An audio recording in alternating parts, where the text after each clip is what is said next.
Sudhir Yadav ji. Sir बहुत बहुत कि बंडा को अब नेता नहीं एक बेटा की आवश्यकता है। जात इस देश की सच्चाई है, लेकिन ये कह देना कि जात किसी एक नेता के साथ है, ये बात मैं इसको सही नहीं मानता। हमारा संपर्क संबंध पारिवारिक रूप से, राजनीतिक रूप से वहां हमेशा कायम रहा है। नेता किसी एक समाज का नहीं हो सकता, नेता सर्व समाज का होता है। नेता तो बंडा ने बड़े बड़े दिए, लेकिन बंडा विकास में बहुत पीछे रहा है। इंजीनियर है, डॉक्टर है, नेता नेता है, मास्टर है। इनमें किसी की तुलना किसी से नहीं की जा सकती है। जैसे अपन संविधान स्तर पे कहें तो SC, ST, OBC, सामान्य, माइनॉरिटी, हो सकता है कि आप हमसे जुड़े हों, हमारे विचार से ना जुड़ पाए। वुमेन्स एम्पावरमेंट के लिए, महिला सशक्तिकरण के लिए महिला आरक्षण जरूरी है। तो एक सदन मान लीजिए सागर नगर निगम है, तो वहाँ OBC की महिला का भी आरक्षण है। तो एक सदन इस देश की एक संसद है, एक सदन इस मध्य प्रदेश की एक विधानसभा है, तो उनमें भी OBC महिलाओं का आरक्षण निश्चित रूप से होना चाहिए। आप भी एक संघर्षशील पत्रकार रहे हैं। पिछले लगभग जब से हमने आपसे संपर्क आपसे हुआ है, तो आपने कई इस तरह के वीडियोस और हमने कई चीज़ों में आपने देखा है कि आपने बहुत ताकत लगाई है और एक सत्य को उभारने की कोशिश की है।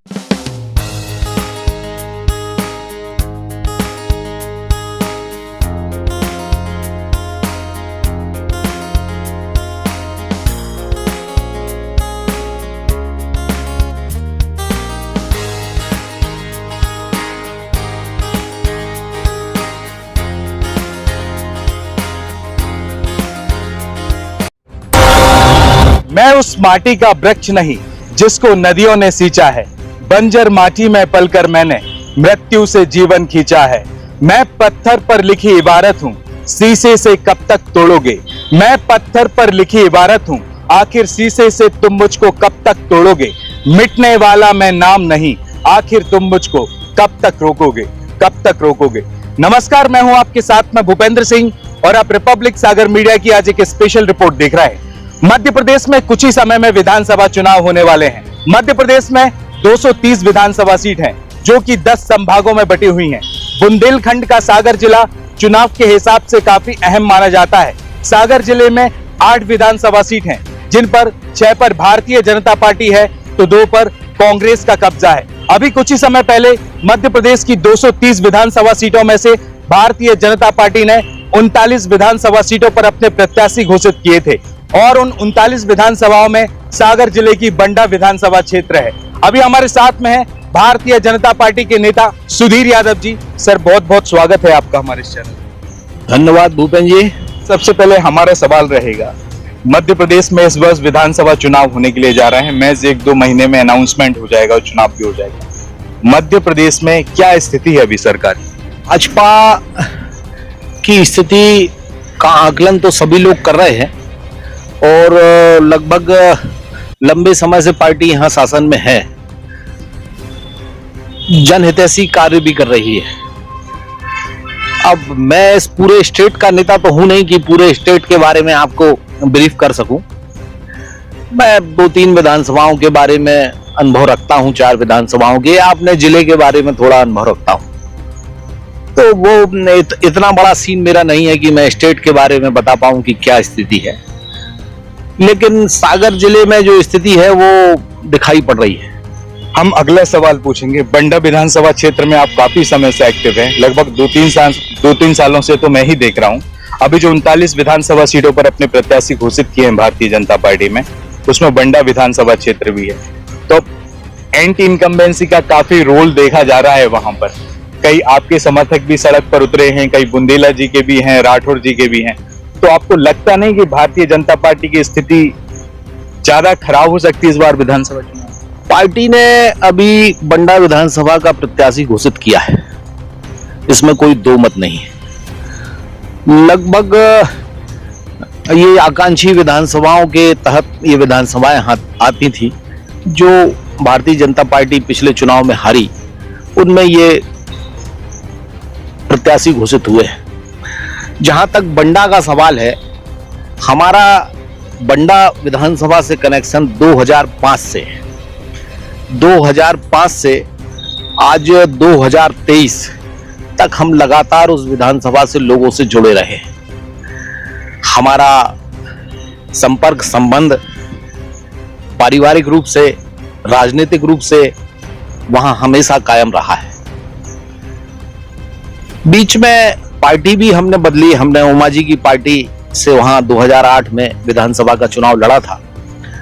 लगभग 23,000 वोट वहां हमने प्राप्त किए थे और काम वहां हमने लगातार लोगों के बीच किया है। ये बंडा का बच्चा बच्चा आपसे कह देगा। कहा जा रहा है कि भाजपा ने इस बार जातिगत समीकरण को देखते हुए लोधी फैक्टर वहां पर फाइनल किया है। तो आपको लगता है कि जातिगत समीकरण बंडा विधानसभा क्षेत्र पर सटीक बैठेगा?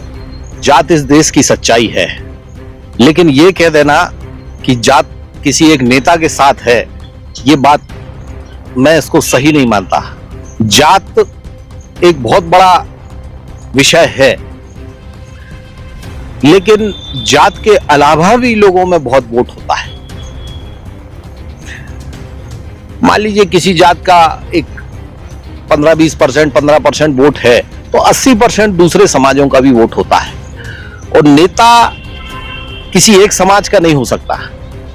नेता सर्व समाज का होता है, सारे समाजों में उसका आना जाना होता है, सारे समाजों से उसके संबंध होते हैं और वो सभी समाजों के लिए काम करता है जितना वो अपने समाज के लिए काम करता है। इस बार बंडा विधानसभा अभी जैसा कि आपको पता है कि 2018 में कांग्रेस की सरकार बनी थी मध्य प्रदेश में और तरवर सिंह पहली बार है ना ये बंडा विधानसभा क्षेत्र से कांग्रेस की ओर से प्रत्याशी चुने गए थे। तो इस बार आपको क्या लगता है बंडा विधानसभा क्षेत्र को एक राजनीतिक दल के नेता की आवश्यकता है या किस प्रकार के नेता को पसंद करेंगे? मैंने पहले भी इस वक्तव्य को कहा है कि बंडा को अब नेता नहीं एक बेटा की आवश्यकता है जो उसकी सेवा कर सके। नेता तो बंडा ने बड़े बड़े दिए, लेकिन बंडा विकास में बहुत पीछे रहा है। आज सागर जिले की सब विधानसभाओं में बंडा सबसे पीछे है। इसको मुझे कहने में कोई कोताही नहीं है। और एक बेटा बन के जो आदमी उसकी सेवा कर पाए बंडा की, वही जरूरी है। भारतीय जनता पार्टी में आप काफी समय से एक्टिव रहे, आपका फैमिली बैकग्राउंड भी बहुत स्ट्रांग है। आपके पिताजी भी सांसद रह चुके हैं, कई विधानसभा चुनाव भी लड़ चुके हैं, लोकसभा चुनाव भी लड़ चुके हैं। अब मैं जानना चाहूंगा कि जिस तरीके से अभी कुछ ही समय पहले आपकी समाज का सम्मेलन हुआ था बंडा विधानसभा क्षेत्र में, एक आपने तीखी बात कही, उसमें कही थी कि आपकी राजनीति को खत्म करने का प्रयास किया जा रहा है। किस तरीके से किया जा रहा है, आप थोड़ा समझाएंगे? नहीं, वो सामाजिक सम्मेलन नहीं था, वो जन्माष्टमी का कार्यक्रम हर साल होता है और कोई बंडा में हुआ हो तो ऐसा नहीं है। सागर जिले की लगभग सभी विधानसभाओं में हुआ और जन्माष्टमी, कृष्ण जन्माष्टमी को स्वाभाविक रूप से सभी समाज के लोग और सभी समाजों के लोग, कृष्ण सभी के आराध्य हैं, सब लोग मनाते हैं। राजनीति में निर्णय होते रहते हैं, कभी पक्ष में कभी विपक्ष में। अभी मैंने उस दिन ये बात तो कही थी कि निश्चित रूप से कि ये बात सही है कि मैं बंडा विधानसभा से लगातार कनेक्ट रहा हूं और वहां के लोगों की सेवा करना की आकांक्षा मेरे अंदर है। फैसले पार्टियां करती हैं, अपनी अवधारणा से करती हैं। एक सवाल मैं पूछना चाहूंगा, भारतीय जनता पार्टी ने जो प्रत्याशी घोषित किया तो किया, वो तो एक संगठन का नजरिया था। अभी कुछ ही समय पहले दैनिक भास्कर का स्थानीय न्यूज़पेपर का एक सर्वे भी आया है सामने, जहां पर सर्वे में तो जनता का सर्वे है, प्रत्याशी राजनीतिक संगठन ने किस प्रकार से निर्णय दिया वो मुझे नहीं पता, लेकिन जनता के सर्वे के हिसाब से आपको घोषित हुए तय प्रत्याशी की अपेक्षा कुछ ज्यादा परसेंट आपको महत्व मिला है जनता से, 10 से 11% ज्यादा वोट मिले हैं। तो आप इस समय इस परिस्थिति में आप जनता के निर्णय को स्वीकार करेंगे या पार्टी के संगठन को स्वीकार? अनुभव, राजनीति में काम अपनी अपनी वैल्यू रखता है और हर आदमी का एक दायरा है। इंजीनियर इंजीनियर है, डॉक्टर डॉक्टर है, नेता नेता है, मास्टर मास्टर है। इनमें किसी की तुलना किसी से नहीं की जा सकती है। सबके अपने अपने फील्ड है, सब अपने अपने फील्ड में काम करते हैं। हमारा फील्ड पॉलिटिकल है, हमारा पारिवारिक बैकग्राउंड पॉलिटिकल है और लंबे समय से हम ये काम कर रहे हैं। हमारे पिताजी ने लगभग 63 साल के लगभग, उनकी 81 की एज है आज, ये काम लगातार किया। पिछले लगभग 23-24 साल से मैं ये काम कर रहा हूं। तो ये पॉलिटिकल बात होती है, आदमी की पॉलिटिकल शौक होता है, कुछ उसका, कुछ उसकी विचारधारा होती है, कुछ उसका काम करने का ढंग होता है और वो लोगों में वोट उसी का रिजल्ट होता है। आपने अभी थोड़ी देर पहले आपने बोला था कि कोई भी नेता एक जाति का नेता नहीं होता, किसी स्पेसिफिक जाति के नेता को हम पॉलिटिकल लीडर नहीं बोलते, सर्व जातीय का नेता होता है। तो आप थोड़ा इस चैनल के माध्यम से बता सकते हैं कि सर्व जातियों में आपके किन किन जातियों का समर्थन अभी आपको? देखिए, मैंने कहा समाज विभिन्न तबकों में बटा हुआ है। जैसे अपन संविधान स्तर पे कहें तो SC, ST, OBC, सामान्य, माइनॉरिटी जो वर्ग हैं समाज में, जो सरकार संविधान के आधार पे भी आधारित है कि ये वर्ग 4 वर्ग है, और जो जिसकी एक्सेप्टेबिलिटी इन सभी में रहती है वही नेता होता है। नेता एक नैसर्गिक प्राकृतिक व्यवस्था है। वो घर परिवार में भी हो सकता है, किसी संस्थान में भी हो सकता है, किसी मतलब जनसेवा में भी हो सकता है। नेता एक नैसर्गिक प्रतिभा है जो आदमी के अंदर होती है।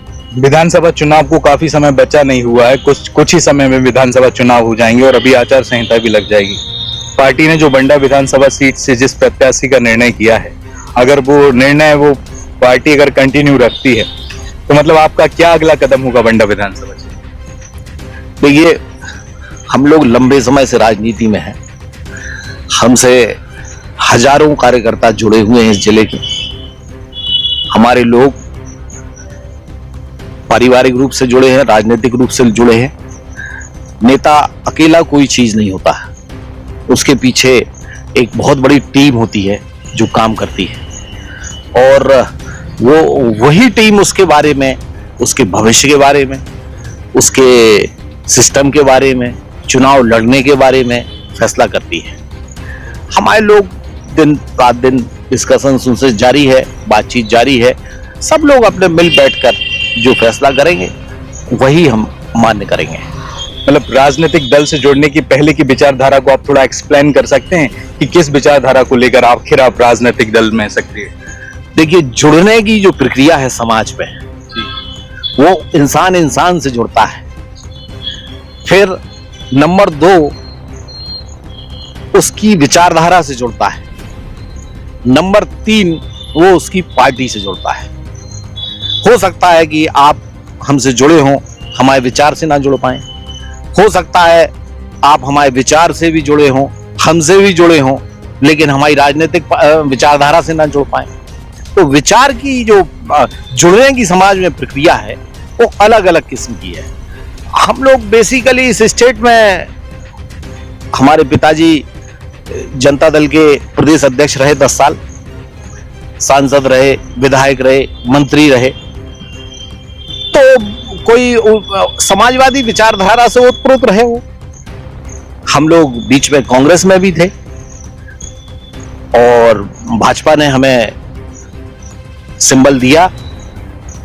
भाजपा में हम प्रदेश कार्य समिति सदस्य भी हैं। तो स्वाभाविक है कि पार्टी से जुड़े हुए हैं।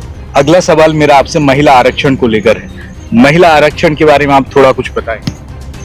देखिए, स्वाभाविक रूप से वुमेन्स एम्पावरमेंट के लिए, महिला सशक्तिकरण के लिए महिला आरक्षण जरूरी है।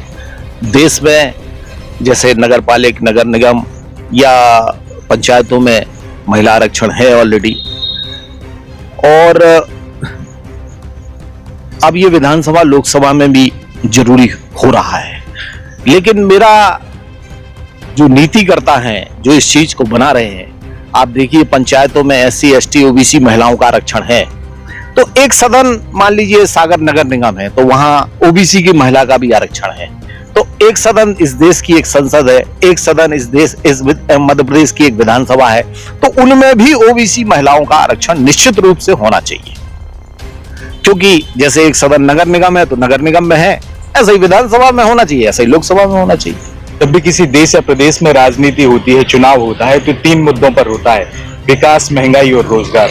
अब मध्य प्रदेश में चुनाव हो रहे हैं, तो अब क्या दृश्य, आपके हिसाब से विकास, रोजगार और महंगाई मुद्दा बनेगी इस बार? चुनाव कोई भी हो, उनमें ये 3 मुद्दे हमेशा रहते हैं, लेकिन इनसे सबसे बड़ा मुद्दा जो होता है वो लोकल राजनीतिक परिस्थिति है। आपका कितना नेटवर्क है, आप कहां तक गांव में प्रभावित कर पाते हैं, किस वार्ड तक आप प्रभावित कर पाते हैं लोगों को, कहां आपके लोग हैं, कहां आपके लोग नहीं हैं, ये सबसे बड़ा मुद्दा। क्योंकि विधानसभा का चुनाव अब जो इस सीन में मैं देखता हूं, लोकल परिस्थितियों के आधार पर बहुत इम्पैक्ट करता है कि लोकल परिस्थिति कैसी है, उसके आधार पर ही विधानसभा चुनाव होते हैं। इस चैनल के माध्यम से आप जनता को कोई मैसेज देना चाहते हैं, अपील करना चाहें? तो ये सबसे बड़ी बात है, राजनीति का या चुनाव एक उत्सव है और उसके 5 साल का इतिहास लिखा जाता है। मैं इस बात को कहता हूं कि लोग, ये तो एग्जाम है, हमारा एग्जाम है जो हमने 5 साल मेहनत करके पढ़ाई की है, उसका एग्जाम देने हम लोग जाते हैं चुनाव में। और यहाँ अब चुनाव आगे 2 महीने में मध्य प्रदेश विधानसभा का है, क्या परिस्थिति रहती है, कैसी परिस्थिति रहती है, ये तो पता नहीं रहता आदमी को कि आगे क्या होने वाला है। लेकिन फिर भी मैं कहना चाहता हूं कि आप जितना सभी लोगों से, इस जिले के लोगों से मैं यही कहना चाहता हूं कि जितना सोच समझ के, समझदारी से अपना नेतृत्व चुनेंगे, उतना ही आपका विकास अच्छा होगा, उतना ही आपको समस्याओं का हल आपका अच्छा होगा। इतनी बात मैं कहना चाहता हूं। बहुत बहुत धन्यवाद सर, चैनल के साथ में जुड़ने के लिए। आपका भी भूपेन जी बहुत बहुत धन्यवाद। आप भी एक संघर्षशील पत्रकार रहे हैं। पिछले लगभग जब से हमने आपसे संपर्क आपसे हुआ है, तो आपने कई इस तरह के वीडियोस और हमने कई चीजों में आपने देखा है कि आपने बहुत ताकत लगाई है और एक सत्य को उभारने की कोशिश की है। बहुत बहुत धन्यवाद चैनल के साथ जुड़ने के लिए। जैसा कि अभी आपने देखा कि अभी हमारे साथ में थे भाजपा नेता सुधीर यादव जी। ये लगातार सागर जिले की बंडा विधानसभा क्षेत्र में सक्रिय हैं, लेकिन फिलहाल 39 विधानसभा सीटों पर जो भारतीय जनता पार्टी ने प्रत्याशी घोषित किए हैं, उसमें बंडा विधानसभा क्षेत्र से भी प्रत्याशी घोषित कर दिया है। लेकिन सुधीर यादव जी के समर्थक लगातार इनके लिए संघर्षशील है और भारतीय जनता पार्टी से लगातार ये प्रयास कर रहे हैं कि बंडा विधानसभा क्षेत्र का प्रत्याशी बदलकर सुधीर यादव को भारतीय जनता पार्टी की ओर से चेहरा घोषित किया जाए। अब देखते हैं कि आने वाले विधानसभा चुनावों में 39 विधानसभा सीटों पर हुए प्रत्याशियों में संगठन कोई फेरबदल करेगा या फिर उन्हीं प्रत्याशियों के साथ विधानसभा का चुनाव लड़ेगा। ये तो फिलहाल समय ही बताएगा। फिलहाल इस एपिसोड में इतना ही। मैं भूपेंद्र सिंह ठाकुर, रिपब्लिक सागर मीडिया की ओर से आप सभी से विदा लेता हूं। जय हिंद, जय भारत। तो YouTube पर देख रहे हैं तो हमारे चैनल को सब्सक्राइब करें और बेल आइकन को दबाना ना भूलें। अगर आप Facebook पर ये वीडियो देख रहे हैं तो हमारे पेज को लाइक। YouTube पर देख रहे हैं तो हमारे चैनल को सब्सक्राइब करें और बेल आइकन को दबाना ना भूलें। अगर आप Facebook पर ये वीडियो देख रहे हैं तो हमारे पेज को लाइक।